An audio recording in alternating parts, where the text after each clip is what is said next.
I'm Corbitt with DVAuction, here with your feeder flash for Friday, August the 1st, brought to you in part by Livestock Risk Services. Of course, that's Dakota Moss in the Exchange Building at the Oklahoma National Stockyards.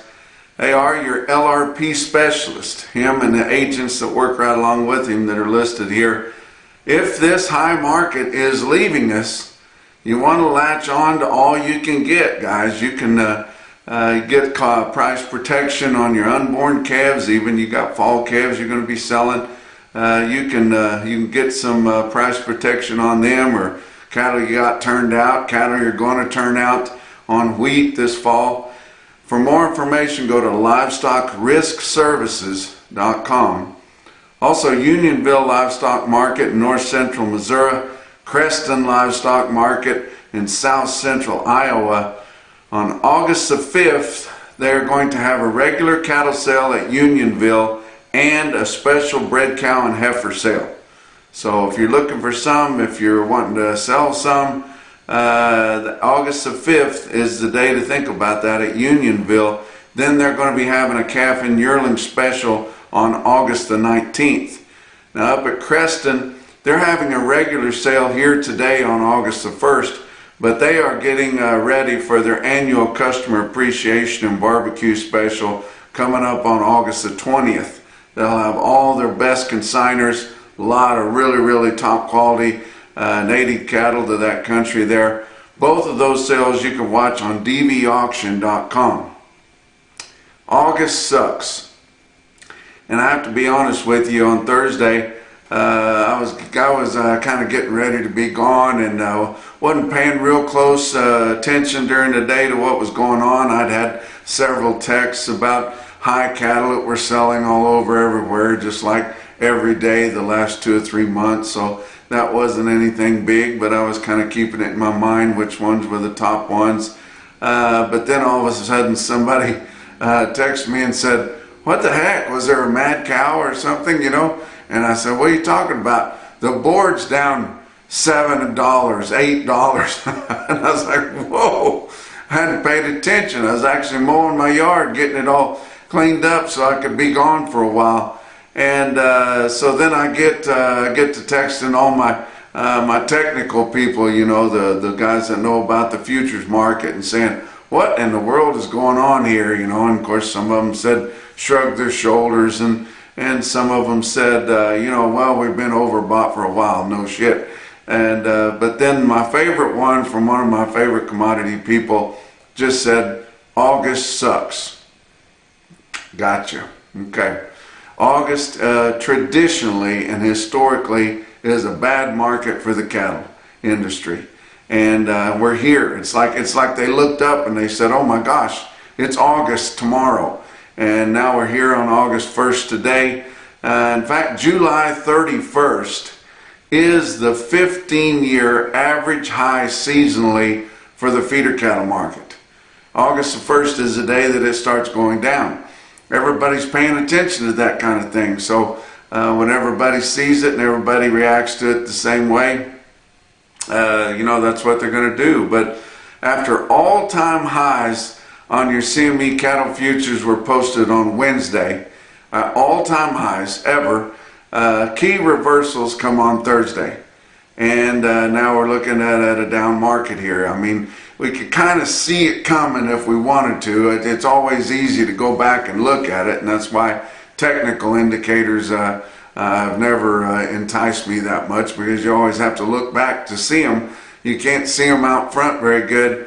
But you know, we come out of last week, and we felt like, you know, and I was telling you, it felt like it. We felt like we were, you know, tippy toe high all of a sudden, and then we got a bullish cattle on feed report, and then we start seeing them about tariffs in Brazil going to be on the beef too, and then everybody's like, "Gosh, we've got another run in us. Let's go." Packers are short bought. They come in early this week trying to get cattle bought. Everything's bullish.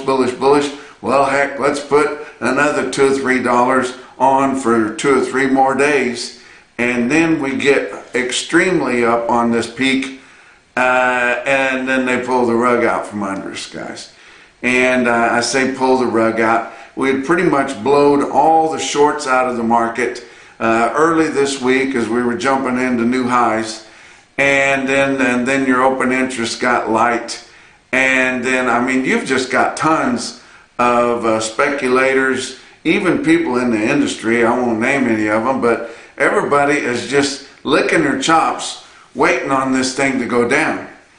And they dogpiled it on Thursday, and it may not have been a huge dog pile. I mean, we do know we've been overbought for quite a while here, but whenever you do start seeing people and you see your fund managers and those that speculate in the futures market start sending out sell signals, well, the algorithms pick up. It's all on a computer, and they'll run it down about twice as much as what it needs to be run down. But man, did we see that on Thursday. You know, is it over? I don't know. It's over for now anyway. It's over for late this week. We had already sold some fat cattle higher than last week, and that was an all-time record high. Direct negotiated trade out of the 5 areas, it was an all-time record high, and we had already started selling cattle. Not a ton, not swinging gate type of trade, but you know, fairly significant trade at new highs. 245 in the north, as high as 240 in the south, 385 dressed in the north. Those are new highs, guys.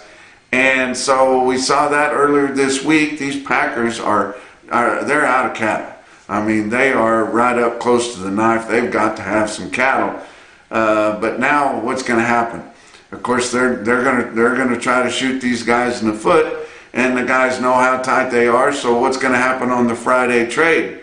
We're probably going to have some basis jumpers, especially in the southern plains, jump out there, because now even if we traded steady with last week, that would be 235, and your spot in August is all the way down under 228. October is 223. So, I mean, that is a huge basis, probably too much for those guys to resist. So I assume there's going to be guys trade at least steady with last week, and they'll give up on the higher market this week. Of course, that's going to start us on a bearish trend here, and then going into next week, we're liable to roll down. But we've still got a lot of bullish things out there. Brazil tariffs are going to start here soon. Of course, they've already been paying some tariffs, and they've had a tariff of 26.5% on the beef after they hit that quota that they hit like the first few weeks. I mean, they're sending tons of that stuff. And so starting August the 6th, the tariff on grinding beef coming into this country from Brazil is going to be 76.5%. Whoa. I mean, you know, that will make fresh 90s coming from Brazil $500 per hundredweight, or $5 a pound. I mean, wholesale price right in there, $5 a pound. Well, domestically, it's only $4.20. I mean, it makes you open your eyes, and then it makes you think, how much money were those packers that are based out of Brazil making, sending that product over here for further processing, further grinding with our fat trim to put in there to make it more palatable. But it's not likely that they're going to be doing that anymore. So now what? Slaughter cows are going to get higher. You think slaughter cows? I seen some bring $1.80 within the last couple of weeks. I know they're going to get higher yet. And slaughter cows don't hinge on the futures market. And slaughter cow, you know, packer cows from your cow packers, you know, they don't get satisfied with these sweetheart deals and everything. They might buy some cows direct from the dairies and get a deal like that. But for the most part, they are buying their cows in an open sale barn market, competitive bidding, right out in front of everybody, and they're going to get really aggressive because we've been tight on grinding beef here domestically for a long time. But you think, my gosh, Brazil was giving us all our beef. With all that, and they were a bunch higher so far this year than they have been in recent years, but so far this year, Brazil imports of beef have only accounted for 5.4% of domestic supply. So, I mean, people think it's a lot more than that, but it's not really. Our Mexican imports of cattle that we're not seeing come in right now, you know, they only ever account for 5% of our cattle on feed. So, you know, we pretty much service ourselves with beef. But the little dab that we get from the other countries and the little dab of cattle we get makes a big difference. Just like we don't trade many cattle negotiated anymore, but that little dab that they have to trade to fill their needs makes a big difference. And thank God it does so far. It may not forever, but let's look at this board on Thursday. August live cattle futures were down $5.30 at 227.77. October down 6.57 at 223.15. Your back months on live cattle down 437 to down 597. Wow, I don't think any of those is a limit, but they may have touched the limit sometime during trading on Thursday. If it did, that means expanded limits on Friday. August feeder cattle down 757 at 331.37. September was down 820. I mean, we've seen your September, poking August in the butt. Get up there higher, get up there higher. September feeder cattle because they're still going to be needing to buy some of these grass yearlings. But September was down 820 at 331.55. I mean, that's still pretty smoky. But all of a sudden, it's $4 plus under our cash index levels, where it's been out in front of them for quite a while here. Your back months on feeder cattle were all down over $8. $8.10 to $8.65 lower. Man, I mean, it was a dump. It was an absolute dump on your futures on Thursday. December new crop corn was up 1.5 cents a bushel at 4.13 3/4. November beans down 5.5 cents at 9.90 1/4 cents a bushel, and your hard red winter wheat for September up 4.25 cents at 5.26 1/4 a bushel there. Your fat cattle trade negotiated out of your 5 area feeding region started to take off a little bit more. They had bought some cattle, a little dab here, a little dab there earlier in the week, but it started to take place a little more.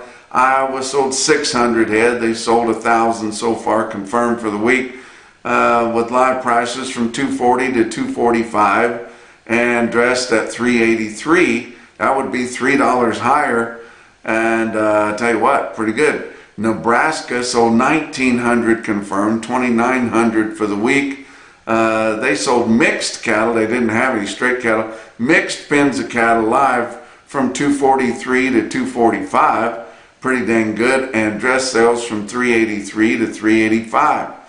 Now Kansas sold 1,600 on Thursday, confirmed 3,200 for the week. All the live prices, and that's all they had, was $235. That's $3 to $5 higher, but don't count on that $235 here on Friday unless these feedlots hold hands somehow and dig in, which is not likely with that big basis out there. Texas sold 700, 900 for the week, and all live prices at $235.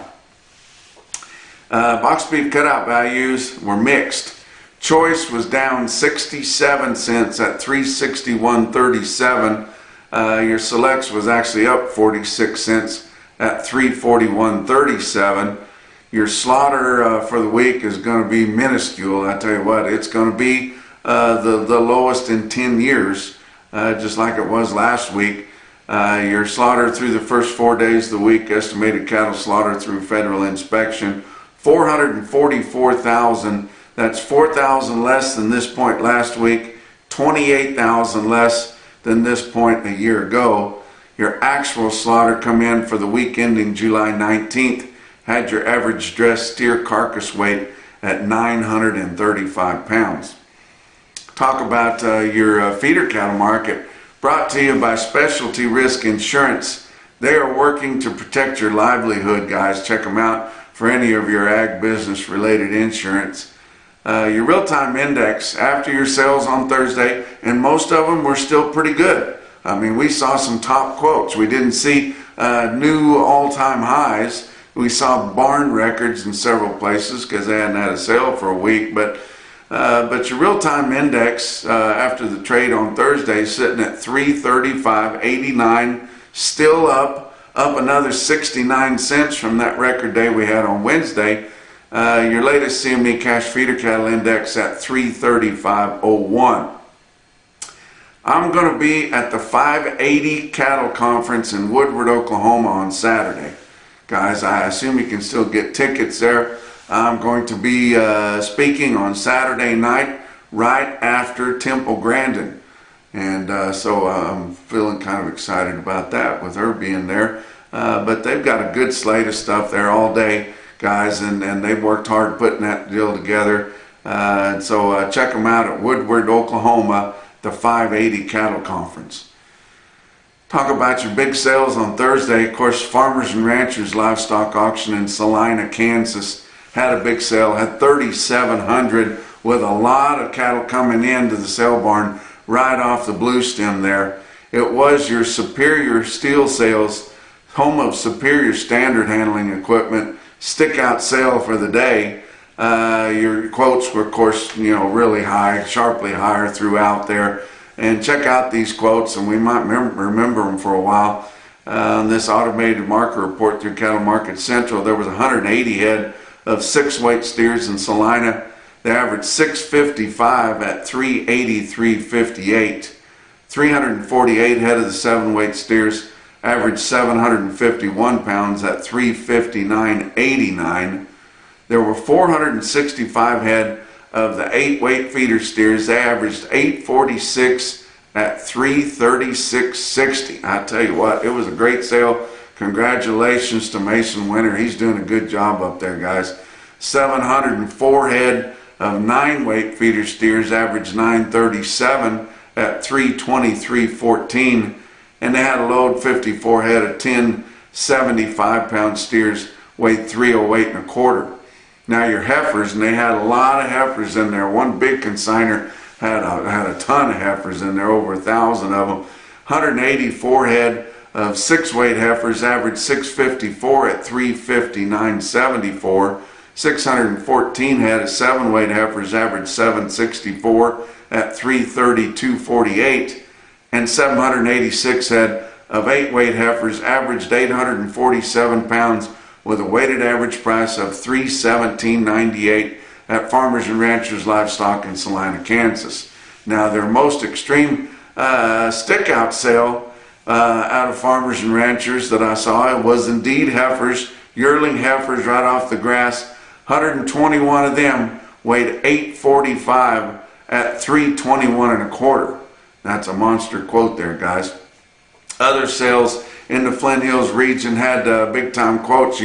Market's really crazy high. They couldn't get what they thought they might get in the sale barn. They take them into the sale barn, see what competitive bidding does. El Dorado Livestock Auction in El Dorado, Kansas had a big sale too. They had nearly 3,000 head, with a lot of them blue stem cattle coming right into there on the southern end of the Flint Hills there. They had a top quote of 65 green steers weighed 703, bring 375. Now some other individual quotes from all around. How about a quote I got from my buddy Barry Bowes at 3 State Stockyards in Falls City, Nebraska. Tells me about some cattle come out of Hiawatha, Kansas. Rescue cattle there, 56 head of them, weighed 844 at 346.35. That's a big one.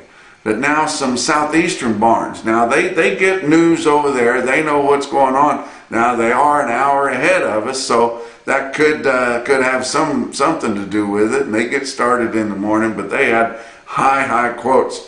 Paris Stockyards out of Paris, Kentucky.